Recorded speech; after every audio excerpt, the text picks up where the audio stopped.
Chairman Nazimabad town Syed Mohammad Muzaffar Eid के दूसरे दिन भी मैदान अमल में रहे, इसलिए कि वो शुरू दिन से कोशिश कर रहे हैं कि नाज़िमाबाद टाउन के लोगों को माहौलियाती आलूदगी से पाक माहौल की फराहमी और ग्रीन नाज़िमाबाद टाउन की तामीर और तरक्की में अपना किरदार अदा करें। यही वजह है कि उन्होंने दूसरे दिन भी आज ईद उल अज़हा के गली महलों से आलाइशों को बर वक्त उठाकर कलेक्शन पॉइंट पहुंचाने के कामों का मुआयना करते रहे। इस मौके पर डिप्टी कमिश्नर वस्ती के मुख्तार कार, वसीम ताज और सैनिटेशन कामलाबीन के हमरा दिखाई दे रहा था। चेयरमैन नाज़िमाबाद टाउन सैयद मोहम्मद मुजफ्फर का ईद उल अज़हा के दूसरे रोज जहां सैनिटेशन डिपार्टमेंट की जानिब से आलाइशें उठाने के काम का मुआयना कर रहे थे, वहीं उन्होंने दूसरे दिन भी जो मसरूफ थे अमला उसकी तारीफ की और नाज़िमाबाद टाउन की तरफ से बनाए गए कलेक्शन पॉइंटों और शिकायती मराकज़ जिसे आप कह सकते हैं उनका भी दौरा करते रहे, ताकि वहाँ पता चले कि अवामी शिकायत कितनी आई और कितनी देर में उसको महकमा सैनिटेशन ने हल किया। यकीनी तौर पर महकमा सैनिटेशन के अफसरान ने उनको मौके पर ही तमाम तर तफसीलात से आगाह किया और बताया कि इलाक़ों गली महलों से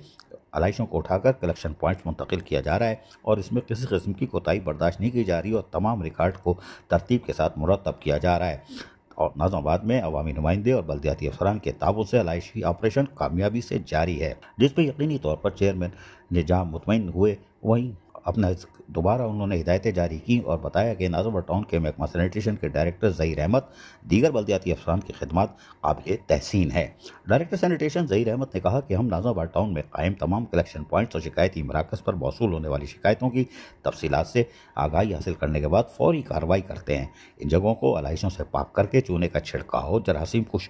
अद्वियात के स्प्रे भी कर रहे हैं ताकि ताफुन और बीमारी से बचाव को यकीनी बनाया जा सके। अजीज आरिफ, KBS बल्दियाती न्यूज़ कराची। ऐसी ही खूबसूरत वीडियोस फ्यूचर में हासिल करने के लिए रेड बटन पर क्लिक करके और बेल आइकॉन को प्रेस करके हम सबके सब्सक्राइबर बनना मत भूलिए।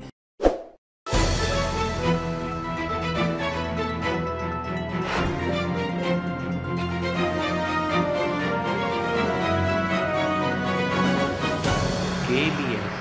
बल्दियाती न्यूज़।